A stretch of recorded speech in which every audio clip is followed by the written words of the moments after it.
Hello class 6. Today we are going to study poem number 9, What If.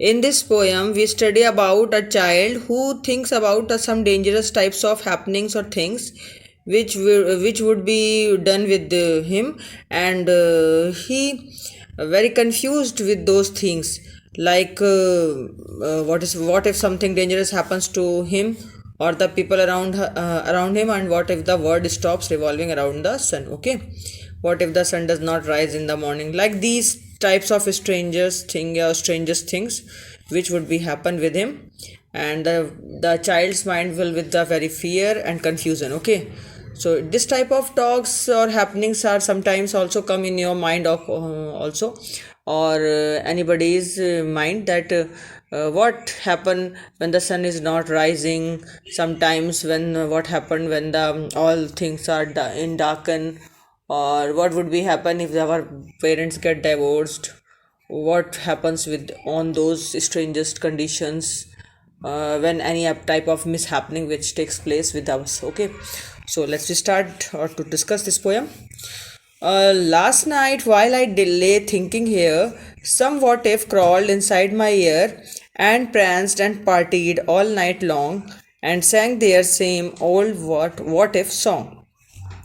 यहाँ पर बच्चों एक छोटा सा बच्चा है, वो सोच रहा है और वो कह रहा है कि पिछली रात को जब मैं सोया तो मैं सोया था तो मेरे माइंड में एक बात आई, और मैं ये सोचता रहा लेटे लेटे कि अगर कुछ ऐसा अजीब सा मेरे साथ हो जाता तो मैं क्या करता। जैसे पूरी रात मान लीजिए कोई मेरे से मजाक करता रहे, या कोई पार्टी ऑल नाइट लॉन्ग, कोई बहुत पूरी रात पार्टी करता रहे, and sang their some same old what if song, और अगर कोई वॉट इफ सॉन्ग मेरे साथ गाता रहे।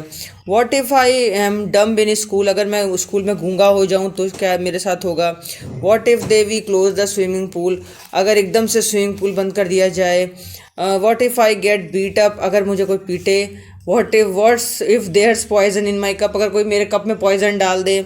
What if I start to cry, अगर मैं एकदम से चिल्लाना शुरू कर दूं तो क्या होगा। What if I get sick and die, एकदम से मैं बीमार पड़ जाऊं, मर जाऊं। What if I flunk that test, अगर मैं इस टेस्ट को फ्लंक कर दूं या एकदम से ख़राब हो जाए मेरा कोई टेस्ट या मैं छोड़ दूं। What if I green hair grows on my chest, अगर मेरी छाती पर कोई हरे हरे बाल उगाएं तो कैसा लगेगा।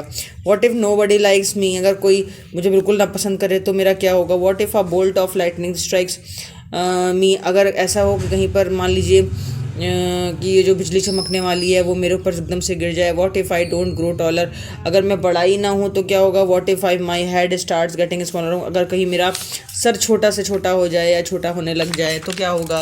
What if the fish won't bite, अगर मछलियाँ ना काटे तो क्या होगा। What if the wind tears up my kite, अगर मान लो हवा से मेरी पतंग फट जाए। What if they start a war, अगर मान लीजिए हम लोगों में वॉर स्टार्ट हो जाए। What if my parents get divorce, अगर मेरे पेरेंट्स के बीच में डिवोर्स हो जाए। What if the bus is late, अगर बस लेट होती रहे रोज़ तो। What if my teeth grow straight, अगर मेरे दांत बिल्कुल सीधे ना उगें। और what if I tear my pants, अगर मैं अपनी पैंट फाड़ने लगूँ ऐसी स्थिति हो जाए तो। What if I never learn to dance, अगर क्या हो अगर मैं बिल्कुल कभी भी डांस ना सीखूँ।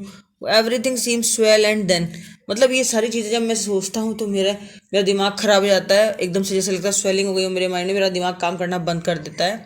The night time what if strikes again, और उसके बाद में मैं थक के एकदम कंफ्यूज होकर सो जाता हूँ। मतलब वो पूरी बातें जो है ये सिल्वर्स्टन लिखते हैं कि एक बच्चा है वो अपने माइंड में सोच रहा है और उसका दिमाग जो है एकदम से इन चीज़ों से भर गया है और वो बार बार कंफ्यूज होता रहता है। तो बच्चों यही पोएम थी। I hope that you will understand with this poem, and in my next video I will come you soon to get my to bring my new video with the new lesson. Okay, till then, goodbye, bye bye.